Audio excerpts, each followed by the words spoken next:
If you're an OT or PT and working with finger fractures, I'm going to share with you 3 treatment tips that I use all the time with my patients. My name is Huang. I'm an occupational therapist and certified hand therapist. Over 10 years ago, I started my therapy clinic, and over 5 years ago, I started Hand Therapy Secrets to share my clinical skills and help more therapists just like you work with hand patients, right? So hand patients, they come in, they're so frustrated, and you get frustrated and everyone's frustrated. So let's break it down so you're less frustrated, because I'm a big believer that if you can manage your expectations, you can help manage your patient's expectations.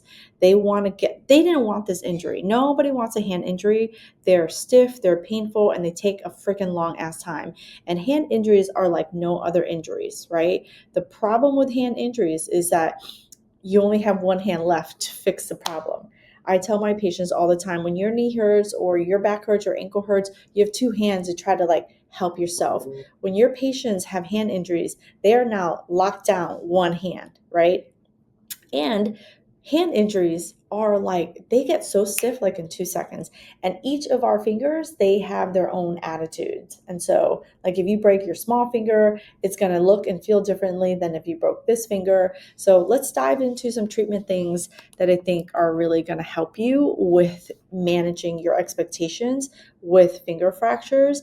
And then also, I'm going to share with you some treatment ideas that I use myself. I actually just did this yesterday. So, I have so we're going to talk about very specifically, I'm not going to talk about all finger fractures because that's a really long time. And I actually do that inside the mentorship program. This month, we're going to dive into all things hand fractures and, finger fractures and dislocations.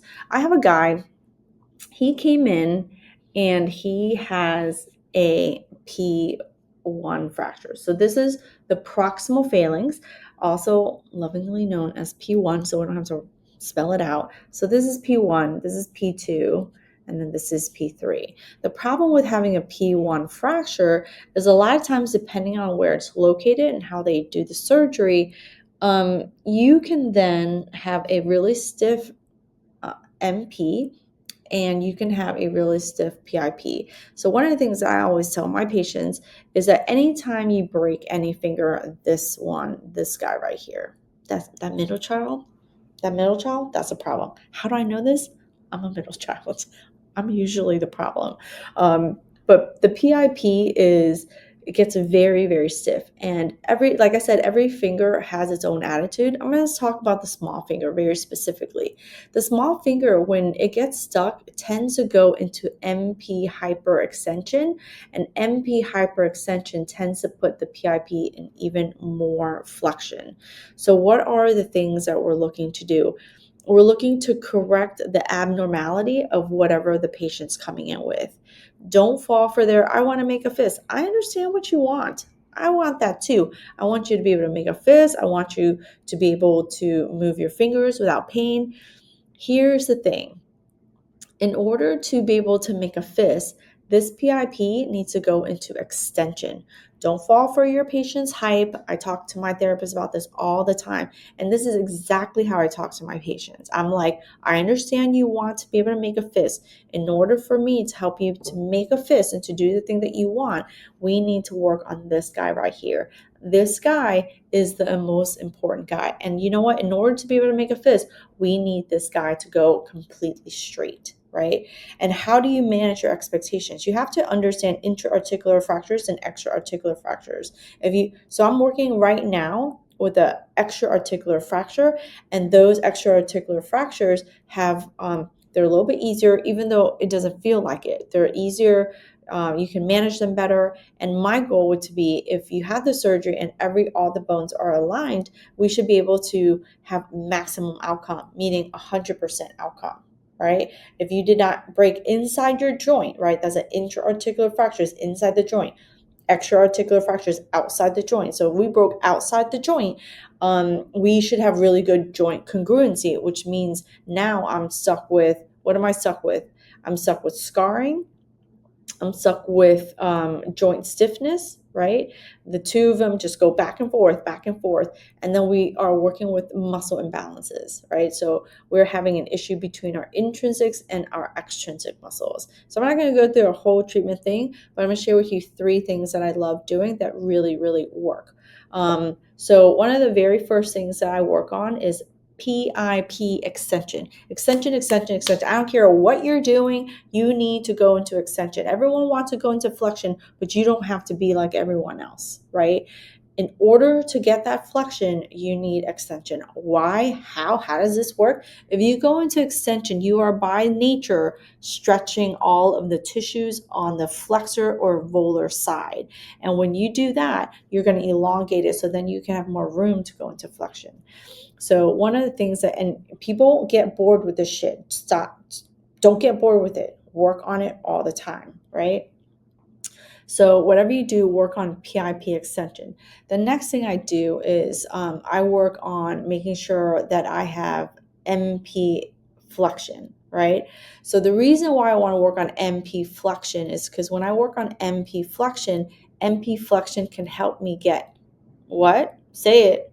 PIP extension. That's right. So how you do your stretch, a lot of times I like to work PIP extension, just making sure the MP is in slight flexion.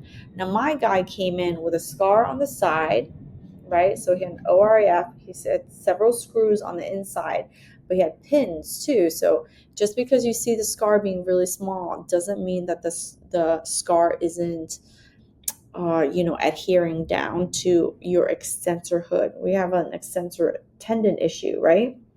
I don't care where that scar is, it's going to scar down these little itty bitty tendons, and it's going to make isolated PIP extension really hard, which is one of the reasons why it gets stuck in flexion, because the extensors are not pulling the way it's supposed to. And then what happens? This joint gets really stiff too. So my guy had an MP hyperextension problem, and which was causing PIP. So you might think, oh, I'm going to just put this into flexion. You actually can do one of the things I do is I do a dorsal glide of that joint. So it does go into extension so that I can bring it down into flexion better. Let me know if that makes sense. That's a little bit of a manual thing. So you have to do a dorsal glide. And then be able to work into flexion. But you want flexion here, PIP extension here.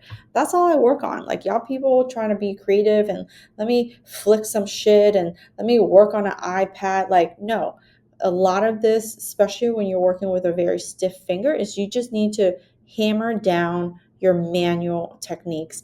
Get technical with what you're doing, and then you want to teach your patients how to do that better at home, right? That's it, period. So you're doing all this manual, but you can pair it up with exercises. So one of the most powerful exercises that you could do is blocking, right? Y'all people doing blocking wrong. That's why that's just not working. So everyone's like, I'm doing blocking. Well, are you? Are you really? Blocking requires the PIP to be as straight as possible, to be as effective as possible, right?